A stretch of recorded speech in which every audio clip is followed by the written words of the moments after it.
Hello तो दोस्तों, आज हम पिछली सीरीज में जो क्वेश्चन किए थे उनमें से अगले वाले क्वेश्चन कर रहे हैं दोस्तों। तो आप इस सीरीज को ध्यानपूर्वक देखें और जो क्वेश्चन एग्जाम में बार बार पूछे गए हैं उन क्वेश्चनों का अच्छे से मैं विश्लेषण कर रहा हूं, तो आप भी समझें। अब इसमें क्वेश्चन है, ये क्वेश्चन पटवार परीक्षा 2016 में पूछा हुआ क्वेश्चन है। निम्नलिखित में से राजस्थान में कौन सा या कौन से भौतिक विभाग अपने धरातलीय लक्षणों में यह से सही सुमेलित है? नीचे दिए गए कूट का प्रयोग कर सही उत्तर चुनिए। पहला है भौतिक विभाग, दूसरा शेल समूह और तीसरा है धरातलीय लक्षण। यानी कि किस प्रकार का भौतिक प्रदेश किस स्थल में है और उसमें किस प्रकार के शेल समूह पाया जाता है और वह धरातलीय लक्षण की क्या विशेषता है। तो पहला ऑप्शन है दोस्तों दक्षिण पूर्वी पठार। तो दक्षिण पूर्वी पठार हम किसे कहते हैं? बेसिकली जो राजस्थान में हाडोती प्रदेश पाया जाता है। तो हाडोती, तो यहाँ पर हाडोती प्रदेश तो नहीं है, तो वहाँ पर किस प्रकार की मिट्टी पाई जाती है? दक्कन या लावा प्रकार की काली मिट्टी पाई जाती है। तो इसमें दक्कन लावा विंध्यक्रम, और उसको किसका अवशेष माना जाता है? गोंडवाना लैंड का विस्तारित भाग माना जाता है। अब इसमें से ऐसे मिलाकर देखेंगे कौन सा कथन सही है या नहीं है।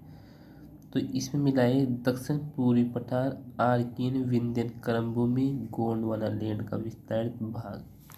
तो पहला ऑप्शन सही है, दक्षिण पूर्वी पठार, आर्कियन और विंध्यक्रम यानी विंध्याचल की पहाड़ी है, जिसे हम विंध्यक्रम कहते हैं। और ये एमपी यूपी के समीप पाई जाती है, राजस्थान के दक्षिण पूर्व क्षेत्र में। और ये अवशेष है किसका? गोंडवाना लैंड का। दूसरा है पश्चिमी बालू का मैदान। तो पश्चिमी बालू का मैदान ये राइलोक्टेटस क्रम का है, और यहाँ पर कहते हैं कि राजस्थान में जो थार का मरुस्थल है उस बनने का कारण है कि उस वहाँ पर 33 सागर था, जो बाद में परिवर्तन होकर मरुस्थल हो गया। तो ये 33 सागर का अवशेष रूप है। तीसरा है अरावली। अरावली दिल्ली क्रम की पर्वतमाला है, और ये प्राचीनतम वलित पर्वत श्रेणी है। तो ये भी सही है। उत्तर पूर्वी मैदान, दक्कन लावा विंध्यक्रम, सिंधु नदी निर्मित मैदान। तो दोस्तों ये चौथा ऑप्शन गलत है, क्योंकि उत्तर पूर्वी मैदान दक्कन लावा विंध्यक्रम का नहीं है, यह उत्तरी वृहत मैदान है। और यह सिंधु नदी का न होकर यहाँ पर गंगा नदी का होना चाहिए। तो इसमें चौथा ऑप्शन गलत है, यानी 1 2 3 ये सही है, चौथा गलत तो ये गलत हो जाएगा, चौथा गलत तो ये भी गलत हो जाएगा, और 2 3 तो सही है नहीं, क्योंकि पहला दूसरा तीसरा तीनों सही है। तो ऑप्शन नंबर 3 सही हो जाएगा दोस्तों। अगला क्वेश्चन है, राजस्थान की पर्वत चोटियों को उनकी ऊंचाई के अनुसार अवरोही क्रम में सही क्रम दर्शाता है। यानी कि राजस्थान की उनकी चोटियों के अनुसार कौन से क्रम में? अवरोही क्रम में, डिसेंडिंग ऑर्डर, घटता हुआ क्रम। तो टोडगढ़, खो, भिलाली, रोजा भाकर। खो, टोडगढ़, रोजा भाकर, भिलाली। भिलाली, खो, टोडगढ़, रोजा भाकर, भिलाली, टोडगढ़, खो। तो इसमें दोस्तों कौन सा ऑप्शन सही होगा? इसमें आप इनका आंसर दें कि कौन सा ऑप्शन सही होगा। तो दोस्तों इसमें टोडगढ़, खो, भिलाली और रोजा भाकर सही होगा, क्योंकि टोडगढ़ की लंबाई है 934 या 33 टोडगढ़ की मीटर, जबकि खो की 920, यानी कि टोडगढ़ की है 934, जबकि खो की है 920। और भिलाली तो बिलाली कहाँ पर पड़ती है? अलवर में। तो बिलाली तो 775 775 और रोजाबाकर 730। तो इसमें ऑप्शन नंबर फर्स्ट हो जाएगा दोस्तों 934 टोडगढ़, खो 920, बिलाली 775, रोजाबाकर 730। Option number first. अगला क्वेश्चन दोस्तों ये सीरीज गत परीक्षा में आई हुई क्वेश्चनों की है और आप इनको जरूर पढ़ें। अगला क्वेश्चन है अरावली की निम्न पर्वत चोटियों को उनकी ऊंचाई के आरोही क्रम में व्यवस्थित कीजिए। तो इसमें पहला ऑप्शन है आरोही क्रम में बढ़ते अचलगढ़ कुंभलगढ़। तो यानी पहले छोटी उसके बाद में बड़ी। तो अचलगढ़ 1380 है जबकि कुंभलगढ़ 1224। तो ये तो गलत हो जाएगा। रघुनाथ, कुंभलगढ़, अचलगढ़, जरगा। जरगा 1431 है जबकि अचलगढ़ 1380 है। तो ये गलत। कुंभलगढ़ 1224 जबकि जरगा 1431। तो ये भी गलत। रघुनाथगढ़ 1055, 1224, 1380, 1431। तो ये ऑप्शन सही हो जाएगा आरोही क्रम में बढ़ते क्रम में। Option number 2। अरावली की पर्वत चोटियों को उनकी ऊंचाई के अवरोही क्रम में व्यवस्थित कीजिए घटते क्रम में। यह लेबर असिस्टेंट 2016 में आया हुआ क्वेश्चन है। जरगा 1431, अचलगढ़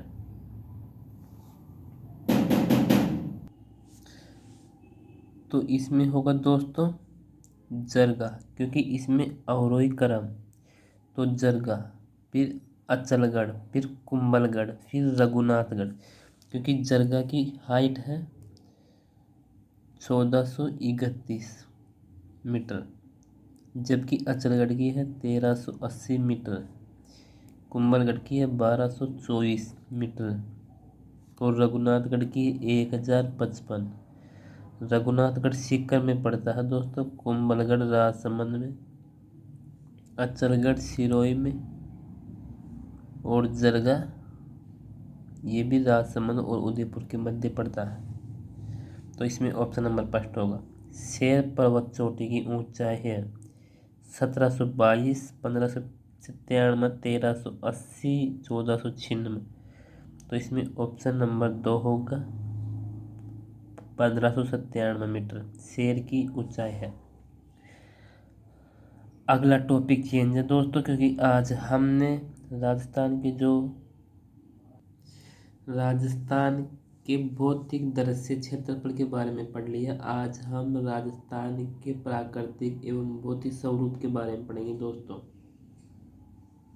इसमें हम समझेंगे कि किस प्रकार का भौतिक प्रदेश है राजस्थान के अंदर, स्वरूप कैसा है, किस प्रकार की स्थलीय सीमा और कितने किलोमीटर तक फैली हुई है, किस किस क्षेत्र में कौन कौन से स्थान है, कौन कौन सी घास पाई जाती हो और किस प्रकार नदियों की बेसिन का नाम अलग अलग है। तो पहला क्वेश्चन देखते हैं दोस्तों। आज हम राजस्थान में किस भौतिक क्षेत्र में मुकुंदरा की पहाड़ियाँ स्थित है। तो दोस्तों राजस्थान में मुकुंदरा की पहाड़ियाँ हाडोती क्षेत्र में स्थित है और यह कोटा, झालावाड़, बारां और बूंदी के मध्य का क्षेत्र है। विशेषकर कोटा, झालावाड़ को ही हम मुकुंदरा की पहाड़ियाँ यह हाडोती क्षेत्र कहते हैं और इसको राज्य का संरक्षित क्षेत्र घोषित कर दिया गया है और 2012 में इसे टाइगर रिजर्व घोषित कर दिया गया है। यहाँ पर राष्ट्रीय टाइगर रिजर्व 2012 को बना था जो 2013 में बन चुका है और अब राजस्थान में 3 राष्ट्रीय या टाइगर रिजर्व बन गया है। अब चौथा भी बन गया है, वह विषधारी बूंदी के अंदर। तो इसमें ऑप्शन नंबर 2 सही होगा हाडोती का पठार। राजस्थान में किस भौतिक क्षेत्र में मुकुंदरा की पहाड़ियाँ अवस्थित है। तो शेखावाटी में नहीं है, दक्षिणी अरावली में नहीं है, माही बेसिन में नहीं है। ऑप्शन 2 हाडोती पठार, ऑप्शन नंबर 2। अगला क्वेश्चन है दोस्तों कि सिरोही क्षेत्र की पहाड़ियों को स्थानीय भाषा में क्या कहा जाता है। यानी कि सिरोही के अंदर जो ऊबड़ खाबड़ पहाड़ियाँ पाई जाती है उसको हम स्थानीय भाषा में किसके नाम से जानते हैं? तो इसमें पहला ऑप्शन है भाकर, दूसरा ऑप्शन है बोराट, तीसरा ऑप्शन है गिरुआ, चौथा ऑप्शन है सांगरिया। तो इसमें ऑप्शन नंबर फर्स्ट सही होगा दोस्तों, भाकर हम सिरोही क्षेत्र की पहाड़ियों को स्थानीय भाषा में कहते हैं, जबकि भाकरी हम जालौर में स्थित पहाड़ियों को कहते हैं। बोराट पठारी कुंभलगढ़ और गोगुंदा के मध्य या कुंभलगढ़ राजसमंद और गोगुंदा उदयपुर में स्थित मध्य की पहाड़ियाँ हैं। गिरुआ उदयपुर के मध्य तस्तरीनुमा पहाड़ियाँ हैं जो कि उदयपुर जिले के चारों ओर अवस्थित है। और सांगरिया, ये सांगरी अलग नाम है, क्योंकि सिरोही के अंदर भाकर जिसे हम कहते हैं रोजा भाकर, तो इन प्रकार की उबड़ खाबड़ पहाड़ियों को हम भाकर के नाम से जानते हैं। अगला क्वेश्चन, ये क्वेश्चन में दोस्तों 2013 के अंदर पूछा हुआ क्वेश्चन है और इसमें हम पढ़ेंगे कि बांसवाड़ा व डूंगरपुर के मध्य के भूभाग को किस नाम से जाना जाता है? कांठल के नाम से या भाकर के नाम से या गिरुआ के नाम से या मेवल के नाम से? तो कांठल माही नदी का बेसिन जैसे कि बांसवाड़ा और प्रतापगढ़ के मध्य के भूभाग को कांठल कहते हैं। भाकर अभी हमने पढ़ा है कि सिरोही में ऊबड़ खाबड़ पहाड़ियाँ, गिरुआ उदयपुर में तस्तरीनुमा पहाड़ियाँ और मेवल ये बांसवाड़ा और डूंगरपुर के मध्य के भूभाग को मेवल के नाम से जाना जाता है। और एक होता है बांगड़, इसे हम व्याघ्रवाट कहते हैं और ये भी डूंगरपुर व बांसवाड़ा का प्राचीन नाम है। तो इसमें ऑप्शन नंबर 4 से होगा मेवल। अगला क्वेश्चन, राजस्थान के किस प्रदेश में बीहड़ मिलते हैं? यानी कि किस क्षेत्र में बीहड़ प्रकार की जैसे कि बीहड़ पाई जाती है, जैसे गहरी गहरी खाइयाँ, तो ये राजस्थान के बनास बेसिन में पाई जाती है या फिर माही बेसिन में पाई जाती है, लूनी बेसिन में पाई जाती है या चंबल बेसिन में पाई जाती है? तो इसमें दोस्तों ऑप्शन नंबर 4 चंबल बेसिन जिसे हम बीहड़ बेसिन के नाम से या बीहड़ भूमि के नाम से भी जाता है। यहाँ पर सोइल इरोजन भी होता है और इस क्षेत्र में मिट्टी के भारी कटाव व प्रवाह के क्षेत्र में गहरी घाटियाँ वो टीले बन जाते हैं, गहरे खड्डे बन जाते हैं जिसे हम स्थानीय भाषा में खादर कहते हैं। और सबसे ज़्यादा बीहड़ भूमि का सर्वाधिक विस्तार भी चंबल बेसिन में जो जिले आते हैं उनमें से कोटा और सवाई माधोपुर, यानी कि सवाई माधोपुर में सबसे ज़्यादा बीहड़ प्रकार की भूमि पाई जाती है। और एक जिला है करौली जिसे हम डांग की रानी कहते हैं। तो इसमें ऑप्शन नंबर 4 सही होगा। अगला क्वेश्चन, निम्न में से कौन सा एक कारण राजस्थान में मरुस्थलीकरण का नहीं है? अतिचारण, वनोन्मूलन, शहरीकरण, अनुचित मृदा एवं जल प्रबंधन। तो अतिचारण यानी अत्यधिक पशुओं का चरने पर जो मरुस्थलीकरण होता है तो अतिचारण भी है। वनोन्मूलन यानी वनों का उन्मूलन करना ये भी है। अनुचित यानी उचित नहीं, अनुचित मृदा एवं जल का प्रबंधन मैनेजमेंट तो ये भी है। शहरीकरण तो ये है, राजस्थान में मरुस्थलीकरण का कारण नहीं है शहरीकरण। वैसे ये भी है लेकिन मोस्ट इम्पोर्ट ज़्यादा से ज़्यादा ये सही है, यानी कि शहरीकरण मरुस्थलीकरण का कारण नहीं है। तो ऑप्शन नंबर 3 सही होगा, क्योंकि राजस्थान में मरुस्थलीकरण अतिचारण, वनोन्मूलन, अनुचित मृदा एवं जल प्रबंधन के कारण होता है। ऑप्शन नंबर 3 गलत है, तो ऑप्शन नंबर 3 सही होगा। अगला क्वेश्चन,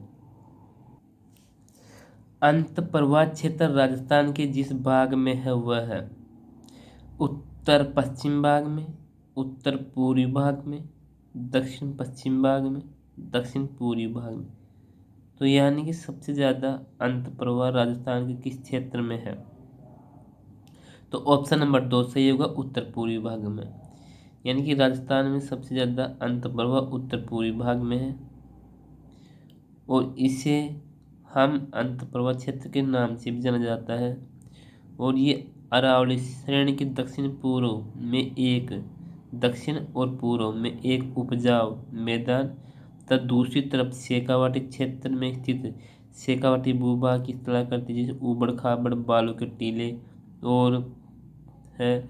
तो वहाँ पर जैसे कि चूरू, उत्तर और पूर्व में चूरू, झुंझुनू, सीकर आदि जिलों में फैला है और इन पर बालू का स्तूप पाए जाते हैं और यहाँ पर रेतीली मिट्टी पाई जाती है, स्तूपों की दीवार बनी होती है और ज़्यादातर ये क्षेत्र इनलैंड क्षेत्र कहलाता है, जिसमें नदियाँ विलुप्त हो जाती है, जैसे कांकनी, मेंदा आदि नदियाँ होती है जो कि इनलैंड होती है। तो इसमें ऑप्शन नंबर 2 उत्तर पूर्वी क्षेत्र होगा। अगला क्वेश्चन दोस्तों, राजस्थान के जिस जिले में 21 जून को सूर्य की सीधी किरणें पड़ती है वह है चूरू, बांसवाड़ा, नागौर, जैसलमेर।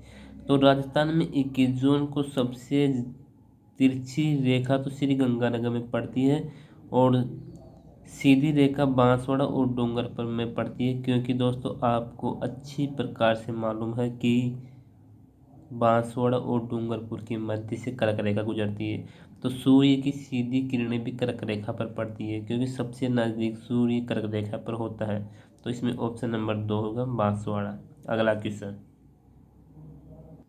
इस क्वेश्चन का भी अगर आपको मालूम हो गया हो तो आपको आंसर पता चल गया होगा दोस्तों कि क्या ऑप्शन में कौन सा आंसर सही है, क्योंकि दोस्तों अभी मैंने बता दिया था ऊपर। तो इसमें है राजस्थान के जिस जिले में सूर्य किरणों का तिरछापन सर्वाधिक होता है, यानी सबसे ज़्यादा तिरछापन किस जिले में होता है। तो दोस्तों वह आप सबको पता चल गया होगा, श्री गंगानगर। ऑप्शन 3 सही है। बांसवाड़ा और डूंगरपुर में तो सीधी पड़ती है और श्री गंगानगर में तिरछी पड़ती है। सबसे ज़्यादा आंधियाँ भी श्री गंगानगर में चलती है 27 दिन। धौलपुर में सबसे अधिक भीड़ क्षेत्र है। जैसलमेर में सबसे कम बारिश होती है और बांसवाड़ा और डूंगरपुर में सूर्य की किरणें सीधी पड़ती है। ऑप्शन नंबर 3 सही होगा दोस्तों। अगला क्वेश्चन दोस्तों, छप्पन का मैदान राजस्थान के किस भाग में स्थित है। छप्पन का मैदान, जहाँ 56 नदी नालों से बहने वाले उस क्षेत्र को छप्पन का मैदान कहते हैं। ये किस भाग में अवस्थित है। उत्तरी भाग में, पूर्वी भाग में, दक्षिणी भाग में, पश्चिम भाग में। तो ऑप्शन नंबर 3 होगा दक्षिणी भाग में, क्योंकि दक्षिण में माही नदी के मुहाने या माही नदी जिस मुहाने की तरफ बहती है वहाँ पर 56 नदी नाले मिलकर बनते हैं, तो उनसे बना मैदान छप्पन का मैदान कहलाता है और ये दक्षिणी भाग में अवस्थित है। इस क्षेत्र को मेवल के नाम से जाना जाता है, व्याघ्रवाड़ या बांगड़ के नाम से भी जाना जाता है। एक क्वेश्चन आता है दोस्तों, लाठी श्रृंखला क्या है। तो लाठी श्रृंखला ये जैसलमेर में पाई जाने वाली भूगर्भ श्रेणी है, जिनमें से वहाँ पर पानी पाया जाता है। तो इसमें ऑप्शन नंबर 3 सही होगा दक्षिणी भाग में। और दोस्तों दक्षिणी भाग यह बांसवाड़ा व प्रतापगढ़ के मध्य भूभाग, जिसमें 56 ग्रामों का समूह में स्थित होने वाले को छप्पन मैदान के नाम से जाना जाता है। अगला क्वेश्चन, और दोस्तों कई बार क्वेश्चन इस प्रकार से पूछा जा सकता है कि छप्पन का मैदान तो बांसवाड़ा में है, लेकिन छप्पन की पहाड़ियाँ कहाँ अवस्थित है। तो छप्पन की पहाड़ियाँ बाड़मेर में अवस्थित है। अगला क्वेश्चन है दोस्तों, रामगढ़ की गोलाकार पहाड़ियाँ निम्न में से कौन से प्रदेश में अवस्थित है। शेखावाटी प्रदेश में, हाडोती पठार में, छप्पन मैदान में, घग्गर मैदान में। तो ऑप्शन नंबर 2 सही होगा दोस्तों, हाडोती का पठार। हाडोती के पठार में रामगढ़ की गोलाकार पहाड़ियाँ हैं और रामगढ़ की गोलाकार पहाड़ियाँ कहाँ स्थित है, बारां में, क्योंकि रामगढ़ कस्बा ये बारां के निकट और यहाँ पर किस प्रकार की पहाड़ी है? घोड़े के नाल की आकृति यानी हॉर्स शोई शेप्ड जो विशिष्ट पर्वत श्रेणी का हिस्सा है। तो इसमें ऑप्शन नंबर 2 होगा हाडोती का पठार, रामगढ़ की पहाड़ी है। अगर जिला पूछा जाए तो बाड़ा में, बारा जिले में। और किस प्रकार की पहाड़ियाँ हैं? तो घोड़े के नाल के समान। ऑप्शन नंबर 2 सही होगा। संरचनात्मक दृष्टि से राजस्थान के भौतिक स्वरूप भारत के निम्न में से किन उच्चावच प्रदेशों का हिस्सा है? उत्तरी वृहत मैदान और प्रायद्वीपीय पठार, उत्तरी पर्वतीय प्रदेश व उत्तरीय वृहत मैदान, तटीय मैदान व प्रायद्वीपीय पठार, प्रायद्वीपीय पठार व उत्तरी पर्वतीय प्रदेश। तो दोस्तों इसमें ऑप्शन नंबर कौन सा सही होगा? यानी कि इसमें ऑप्शन नंबर पहला सही होगा, उत्तरी वृत्त मैदान व प्रायद्वीपीय पठार। ये इससे राजस्थान का स्वरूप बना है। Option number first. अगला क्वेश्चन दोस्तों, कौन सा युग्म सही है? एक तरफ राजस्थान का मरुस्थलीय प्रतिशत या क्षेत्रफल में और दूसरी तरफ जनसंख्या में। तो राजस्थान में 60% तो मरुस्थलीय क्षेत्र है, वो 40% जनसंख्या। या फिर राजस्थान में 55% तो मरुस्थल, वो 45% जनसंख्या। या फिर राजस्थान में 50% तो मरुस्थल, वो 50% की जनसंख्या। या राजस्थान में 40% मरुस्थल व 60% जनसंख्या। तो इसमें ऑप्शन नंबर फर्स्ट होगा, 60% तो मरुस्थल व 40% जनसंख्या निवास करती है। और ये राजस्थान के उत्तर पश्चिमी मरुस्थलीय प्रदेश में है। जो सबसे ज़्यादा विश्व में सबसे ज़्यादा मरुस्थल में पाई जाने वाली जनसंख्या सिर्फ राजस्थान के मरुस्थल में, जिसे थार का मरुस्थल के नाम से जाना जाता है। ऑप्शन नंबर फर्स्ट सही होगा। 61.11% तो यहाँ का मरुस्थलीय क्षेत्र है और 40% लगभग जनसंख्या पाई जाती है। Option number first. अगला क्वेश्चन, पश्चिमी मरुस्थल राजस्थान के लगभग जितने क्षेत्र को घेरे हुए है वह है 60% से अधिक, 30% से कम, 40%, 50%। तो 60% से अधिक यानी 61.11% राजस्थान का पश्चिमी मरुस्थल लगभग घेरा हुआ है। ऑप्शन नंबर फर्स्ट सही होगा। अगला क्वेश्चन दोस्तों, अरावली श्रृंखला में नाग पहाड़ कहाँ स्थित है? कुंभलगढ़ के उत्तर में, सीकर के पश्चिम में, पुष्कर के पश्चिम में, अजमेर के पश्चिम में। ऑप्शन नंबर 4 अजमेर के पश्चिम में अरावली श्रृंखला में नाग पहाड़ अवस्थित है या स्थित है। ऑप्शन नंबर 4 सही होगा। और इससे दोस्तों राजस्थान में लूनी नदी का प्रवाह होता है नाग पहाड़ से, और इसकी हाइट है 595 या फिर 795। ये दोस्तों आप बताएंगे। थार के मरुस्थल में पाए जाने वाले अर्धचंद्राकार रेत के टीलों को क्या कहा जाता है? अर्धचंद्राकार यानी आधा चांद के समान रेत के टीलों को क्या कहा जाता है? बरखान, समरण, खड़ीन। ऑप्शन नंबर 1 बरखान कहा जाता है, क्योंकि बरखान नामक सर्वाधिक गतिशील स्तूप है। यानी ये एक जगह से दूसरी जगह स्थानांतरित होते रहते हैं और ये श्रृंखलाबद्ध मिलते हैं, यानी श्रेणी क्रम में मिलते हैं। इनकी ऊंचाई 10 से 20 मीटर तथा चौड़ाई 100 से 200 मीटर लंबी होती है। तो इसमें ऑप्शन नंबर फर्स्ट होगा दोस्तों बरखान। अगला क्वेश्चन, अरावली पर्वत का विस्तार है मध्य प्रदेश के सीहोर से दिल्ली तक, राजस्थान के उदयपुर से दिल्ली तक, गुजरात के पालनपुर से दिल्ली तक, उत्तर प्रदेश से आगरा से दिल्ली तक। तो गुजरात के पालनपुर से दिल्ली तक अरावली पर्वत का विस्तार है और ये 692 किलोमीटर है। राजस्थान में 550 किलोमीटर है अरावली पर्वत श्रृंखला, यानी कि कुल अरावली पर्वत श्रृंखला का 80% राजस्थान में फैली हुई है और इसमें धात्विक खनिज पाए जाते हैं अरावली पर्वत श्रृंखला में। और सबसे ज़्यादा नदियाँ अरावली पर्वत श्रृंखला से निकलती है और सबसे ज़्यादा कौन से संभाग में बहती है नदियाँ, तो वह है कोटा संभाग में। और दोनों यानी अरब सागरीय व बंगाली खाड़ी में बहने वाली नदियों का कौन सा संभाग है, तो वह है उदयपुर संभाग। अगला क्वेश्चन, ये क्वेश्चन भी दोस्तों अरावली पर्वत श्रृंखला से जुड़ा है। राजस्थान का कौन सा भौगोलिक अंचल प्राचीन है? घग्गर का मैदान अंचल, उत्तर पूर्वी मैदान अंचल, अरावली पर्वतीय अंचल, थार मरुस्थलीय अंचल। तो इसमें ऑप्शन नंबर तीसरा होगा, अरावली पर्वतीय अंचल राजस्थान का सबसे प्राचीन अंचल है। अगला क्वेश्चन ऑप्शन नंबर 3 सही है दोस्तों। इसमें पूछा गया है क्वेश्चन दोस्तों कि अरावली पर्वत के संबंध में गलत तथ्य की पहचान करें। ये विश्व के प्राचीनतम पर्वतों में से एक है, ये सही है। इसकी कुल लंबाई 820 किलोमीटर है। इसका अधिकांश विस्तार राजस्थान राज्य में है, तो इसका राजस्थान राज्य में 80% विस्तार है।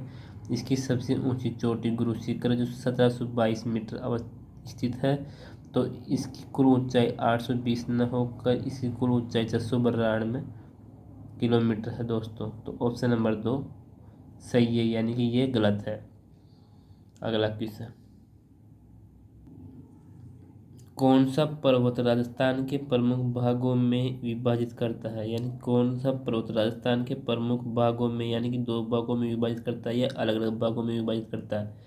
हिमालय पर्वत, विंध्याचल पर्वत, नीलगिरी पर्वत, अरावली पर्वत। तो ऑप्शन नंबर 4 होगा अरावली पर्वत। ये राजस्थान को 2 भागों में विभाजित करता है और ये 50 सेमी रेखा इनको 2 भागों में विभाजित करती है, जबकि वेस्ट मरुस्थल को 25 सेंटीमीटर रेखा वाली 2 भागों में विभाजित करती है। और अरावली पर्वतमाला सबसे पुरानी ओल्डेस्ट पर्वतमाला है और यह हमारे मानसून जो राजस्थान में आता है, दक्षिण पश्चिम मानसून, उनको भी प्रभावित करती है। तो इसमें ऑप्शन नंबर 4 सही होगा।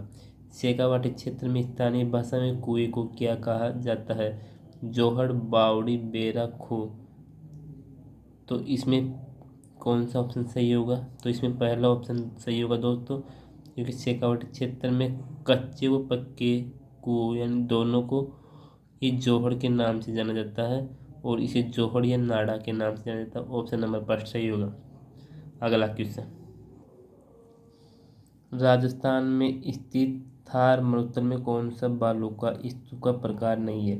तो पैराबोलिक बालू का स्तूप पाया जाता है, ताराय पाया जाता है, बरखानी पाया जाता है। ये अर्धचंद्राकार के तालु का स्तूप की तरह होता है, जबकि गैरावड़ इसमें सही नहीं है। चौथा ऑप्शन गलत है, यानी गैरावड़ प्रकार का कोई बालू का स्तूप नहीं है। पैराबोलिक, तारा और बरखान जो अर्धचंद्राकार के नाम से जाना जाता है, ये तीनों पाए जाते हैं। अगला क्वेश्चन, निम्न में से राजस्थान में कौन सा क्षेत्र बालू का स्तूप मुक्त है? शेरगढ़ शिव, ओसिया शेरगढ़, बायतू चौहान, फलोदी पोकरण। तो इसमें ऑप्शन नंबर 4 होगा फलोदी पोकरण। ये बालू का स्तूप मुक्त क्षेत्र है, जबकि इन तीनों में पाया जाता है। तो ऑप्शन नंबर 4 सही होगा। इसमें भी 4 सही होगा। अगला क्वेश्चन, अरावली पर्वतमाला राज्य के कुल भूभाग का है 7.1%, 7.4%, 9.1%, 13.2%। तो ऑप्शन 3 सही होगा 9.1%। अरावली पर्वतमाला राज्य के कुल भूभाग का है और इसमें 11% जनसंख्या निवास करती है। अगला क्वेश्चन है, निम्नलिखित में से कौन सी पहाड़ियाँ राजस्थान में विंध्ययन पर्वत श्रेणियों का विस्तार है? मुकुंदरा पहाड़ियाँ, डोरा पर्वत, अलवर पर्वत, गिरवा पर्वत। तो इसमें कौन सा ऑप्शन सही होगा दोस्तों?